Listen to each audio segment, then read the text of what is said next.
Brunch Chef John Hitchcock's Buttermilk Flaky Biscuits. Okay, so we're in the kitchen with John Hitchcock again, and this morning we're doing buttermilk biscuits. Okay, so in the bowl we have 5 cups of flour, 1 tablespoon, 5 teaspoons of powder, 1 teaspoon of soda, and 1 teaspoon of salt, 2 cups of buttermilk, and 12 tablespoons of butter. So what I do is I take a box grater. It's a good trick somebody showed me one time to cut in the butter into the biscuits. Some people take it and cut it and then use a cutter, but I find this is really good. It's even better if you freeze the butter.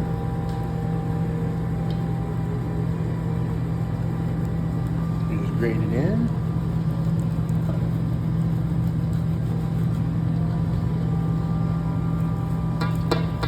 And it's okay to do in little bunches like that. You don't have to kind of spread it. You just cut it in. It's pretty easy, and I like it because you don't have to cut the butter that much, and you get nice chunks. So that's a pretty big chunk. But did you put the butter in the freezer before you started? No, I did not. But you can. It makes it grate even better. Okay. Let me get this off of here.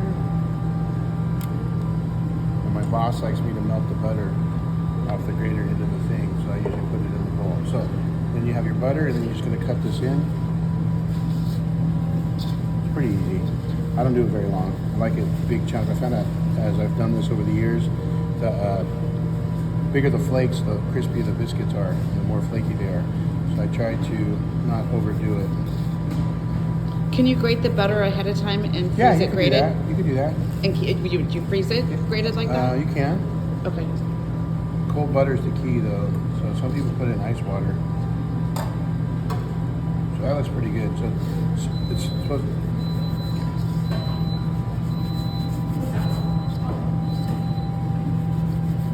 There's nothing in there. I just heat it up. Okay, so that looks pretty good.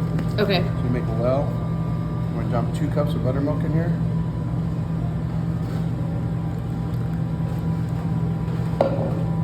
And we're just gonna mix it.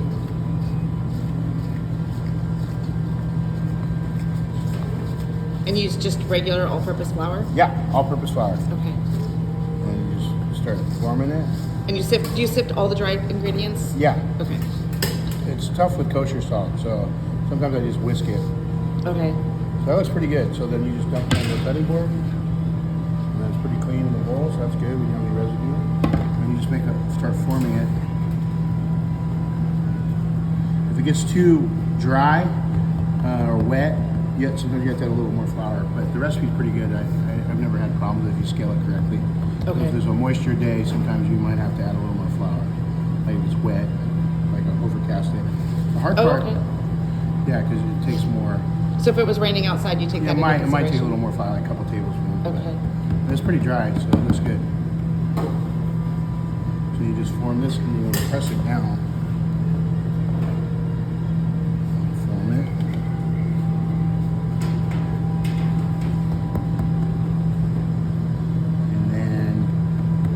Fold it, so you fold it. This is the hard part. The first couple of batches are kind of janky. Okay. So that looks pretty good. That's pretty good fold right there. So sometimes you have to pick it up and push it together. So, so I fold it usually like 6 or 7 times, so you get more layers. And I'll show you when we get down to cutting why you do that. So you just make a rectangle again and push it down.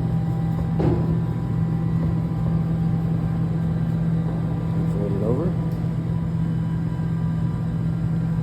And you don't use a rolling pin at all for this, huh? You can if you want, but it makes the dough tougher because you're activating the starch in the flour. So I find if the less you handle it and the more you press down on it, the more they're not as tough.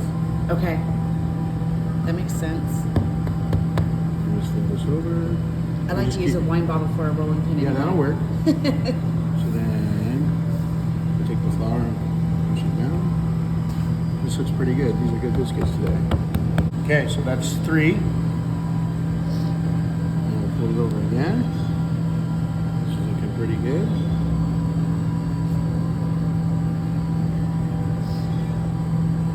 We'll do one more and then we'll cut them.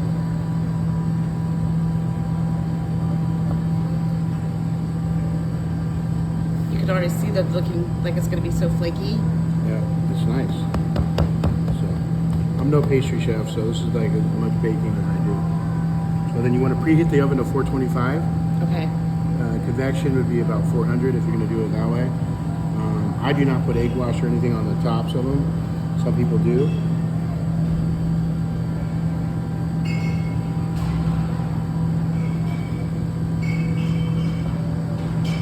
Due to our clanking noise, this is the final product. This is 7 folds, and now we're going to cut it. I just use a biscuit cutter. It's broken, and there's your layers. See them? That's beautiful. So then you just put it on here. And I try to cut them as close as possible. And you cannot refold the dough after you cut it. So it's pretty much one shot deal. So you really want to be careful Yeah, about. about your placement of the cutter. Would you say that's about 1.5 inches in diameter? What is that? About 2.5? 2.5, I think. Okay. It's broken. It's not good. But yeah, these are great. These are very nice. So then you bake it for, I think it's 20 minutes for 425. 20 minutes at 425, and you put it on a sheet pan that's been lined with. Or you can butter it, lightly butter it, grease it, and then dust it with a little bit of flour. That works too, if you don't have parchment. So butter and And then you just dust it and shake it. Oh, okay. So it has its own. It just makes close to like 10. There's 8, 9.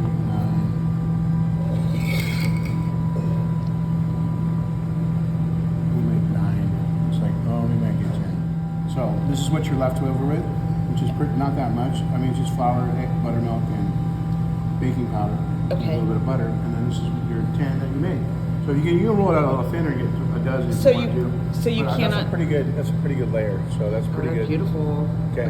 So we're gonna go in the oven now. I don't brush it with butter. Some people do. You can brush it afterwards, but. Okay. So we're just gonna go in here, center of the oven, top rack, 20 minutes. 20 minutes. Okay.